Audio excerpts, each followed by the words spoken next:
সপ্তাহের ব্যবধানে রাজধানীর বাজারগুলোয় আবারও বেড়েছে চিনির দাম। তবে ডিম, মুরগি ও পেঁয়াজের দাম কমেছে। বিক্রেতারা জানান চিনির দাম কেজিতে বেড়েছে প্রায় 10 টাকা। প্রতি কেজি খোলা চিনি বিক্রি হচ্ছে 100 টাকায়, আর মোড়কজাত চিনি 90 থেকে 95 টাকা থেকে বেড়ে বিক্রি হচ্ছে 100 থেকে 105 টাকায়। প্রতি কেজি ব্রয়লার মুরগি প্রায় 10 টাকা কমে বিক্রি হচ্ছে 160 টাকায়। সোনালী মুরগি বিক্রি হচ্ছে 260 থেকে 270 টাকা কেজিতে। প্রতি ডজন ডিমের দাম রাখা হচ্ছে 110 টাকা। নতুন মুড়ি কাটা পেঁয়াজ প্রতি কেজি বিক্রি হচ্ছে 50 থেকে 60 টাকায়।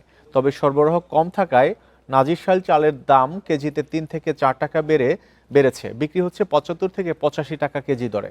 সরবরাহ বাড়ায় বাজারে কিছুটা কমেছে শীতকালীন সবজির দাম।